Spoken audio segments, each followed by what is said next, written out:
Hello friends, how are you? Welcome to সরানো Sourav Cox's Bazar new blog. আশা করি সকলেই আল্লাহর রহমতে ভালো আছেন। আজকের এই আকর্ষণীয় ব্লগে থাকছে কক্সবাজারের হোটেল বা 5 স্টার রিসর্টে আপনাকে একদিনে কত টাকা দিতে হবে, সেই সাথে সাথে এই 5 স্টার হোটেল বা রিসর্টের রুমগুলো কেমন, রুমের কোয়ালিটি কেমন এবং রুমগুলোতে কি কি সুবিধা পাওয়া যায়, রুম থেকে কি সি বিচ দেখতে পাওয়া যায়, সেই সম্পর্কে বিস্তারিত আজকের ব্লগে আপনাদেরকে দেখানো হবে। এবং এই 5 স্টার রিসোর্টগুলো মানসম্মত কিনা এবং এই রিসোর্টের সম্পূর্ণ সুবিধা আজকে আপনাদের এই ব্লগে দেখানো হবে। তাই ভিডিওটি অনেক ইন্টারেস্টিং হতে চলেছে। আর আজকের এই ব্লগ থেকে আশা করি অনেক কিছু জানতে ও শিখতে পারবেন। অবশ্যই এই ব্লগটি শেষ পর্যন্ত দেখবেন। তো চলুন আজকের এই আকর্ষণীয় ব্লগটি শুরু করা যাক।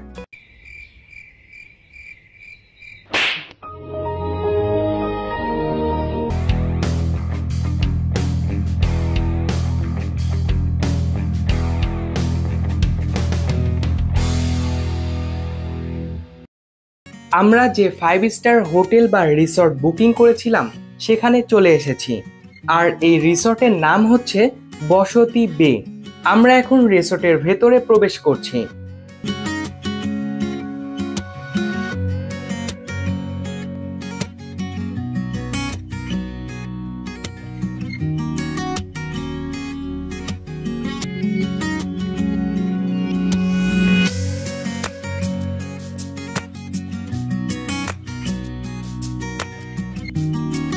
রিসর্টে প্রবেশ করার পরে আমরা সবাই রিসিপশনে বসে অপেক্ষা করছি।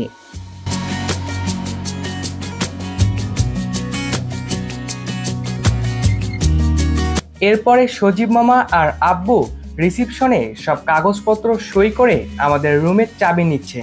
আর মজার বিষয় হচ্ছে এই চাবিতেই ওয়াইফাইয়ের পাসওয়ার্ড লেখা ছিল।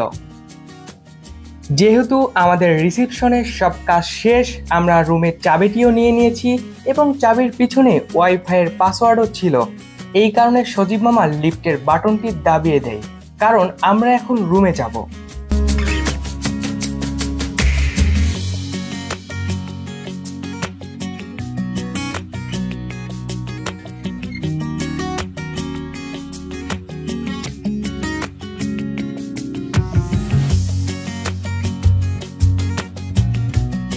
অবশেষে আমরা রুমে চলে এসেছি।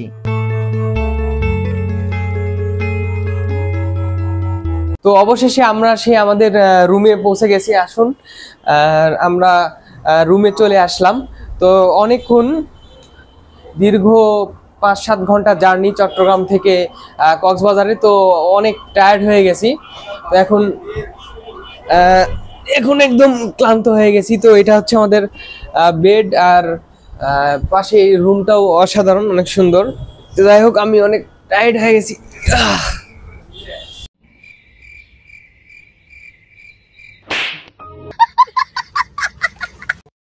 ফার্স্ট রুমে 2টি সিঙ্গেল বেড আছে এবং তার পাশে একটি সোফা আছে এবং তার পাশে একটি কাঁচের টেবিল আছে এবং এই রুমে এসি আছে। আর এইদিকে একটি আলমারি আছে। এই আলমারিতে বিভিন্ন ধরনের কাপড় চোপড় এবং জুতা স্যান্ডেল রাখার জন্য। এর সাথেই রয়েছে একটি অ্যাটাচড বাথরুম। এখানে কমোড রয়েছে এবং তার পাশে বেসিন রয়েছে। বেসিনে আমাদের সবার জন্য ব্রাশ সহ সাবান ও শ্যাম্পু রাখা আছে। সেকেন্ড রুমে একটি বড় বেড রয়েছে এবং বেডের পাশে একটি ফ্রিজ রয়েছে, অর্থাৎ মিনি ফ্রিজ। এই মিনি ফ্রিজে আমরা যে কোনো খাবার ঠান্ডা করে খেতে পারবো। এই রুমেও একটি অ্যাটাচড বাথরুম রয়েছে এবং এই দিকে একটি ড্রেসিং টেবিল রয়েছে এবং তার পাশে একটি এলইডি টিভি। অবসর সময় কাটানোর জন্য মূলত টিভিও দেওয়া আছে এবং এই রুমেও এসি আছে। আর এই দিকে দেখুন, আসতে না আসতেই সাগর আর সোহান মামা এই নরম তুলতুলি বিছানায় শুয়ে পড়েছে। তো আমাদের রুমে বিভিন্ন ধরনের ফ্যাসিলিটি আছে। আর যেহেতু এটি একটি 5 স্টার হোটেল, তো এই হোটেলের সব ধরনের ফ্যাসিলিটি এখানে আছে এবং আমাদের রুমেও একটি টেলিফোন দেওয়া রয়েছে। আমাদের যদি কোনো প্রয়োজন হয়, বিভিন্ন কিছু প্রয়োজন হতে পারে, তো সেখান থেকে আমরা টেলিফোনের মাধ্যমে এখান থেকে বিভিন্ন সার্ভিস অর্ডার করতে পারবো। হ্যালো বন্ধুরা, আশা করি সকলে অনেক ভালো আছেন। আজকে আমরা কক্সবাজার সি বিচে যাব। তো এই যে আমার সামনে যাকে দেখতে পাচ্ছেন, তো এটা হচ্ছে মাথার চুল নাই, তাই জন্য হাত দিয়ে মাথা ঢাকতেছে। দেখেন আমাকে একটা লাত্তিও মারলো। মাথার চুল নাই, তাই জন্য হাত দিয়ে মাথা ঢাকতেছে। দেখেন আমাকে একটা লাত্তিও মারলো। তো এই যে আচ্ছা। আর তাছাড়াও আমাদের রুমের সাথে একটি বেলকনিও আছে, আপনাদেরকে বেলকনিটি দেখাই। তো বেলকনি থেকে ভালো ভিউ আসে। শুন, তো এটি হচ্ছে বেলকনি। বেলকনিতে দুইটি চেয়ার দেওয়া রয়েছে। এই দুই চেয়ারে বসে এখানকার বিভিন্ন হোটেল দেখা যাচ্ছে এখান থেকে। তো সি বিচটা এখান থেকে সম্পূর্ণ দেখা যাচ্ছে না, তারপরেও এখানকার ভিউটা কিন্তু অসাধারণ, কারণ এখান থেকে সম্পূর্ণ কক্সবাজারের যে ভিউটা এখানে পাওয়া যাচ্ছে, তবে সি বিচের ভিউটা পাওয়া যাচ্ছে না। আর হোটেল কোস্টারিকা হোটেলের পাশে আমরা এই হোটেলে আছি। এটাও একটি 5 স্টার হোটেল, নামকরা হোটেল। তো এই বেলকনি থেকে আমরা পুরো শহরটাই আমরা দেখতে পাচ্ছি।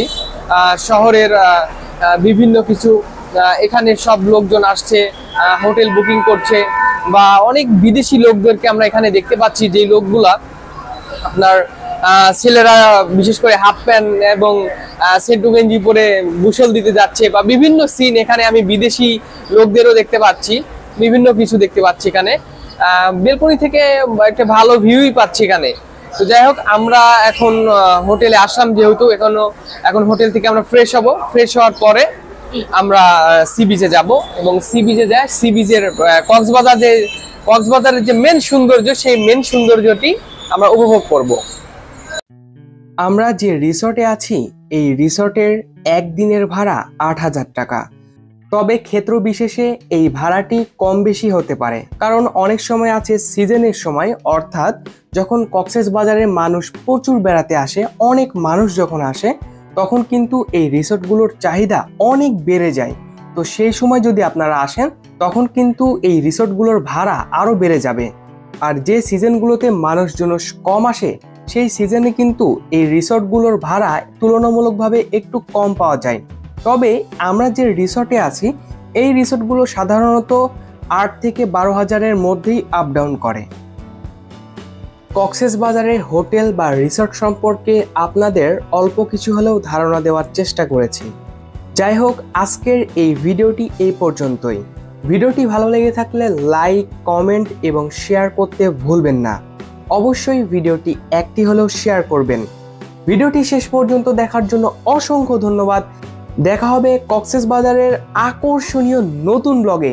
পরবর্তী আকর্ষণীয় কক্সবাজারের নতুন ব্লগ দেখার আমন্ত্রণ জানিয়ে আজকের এই ভিডিওটি এখানে শেষ করছি। ধন্যবাদ।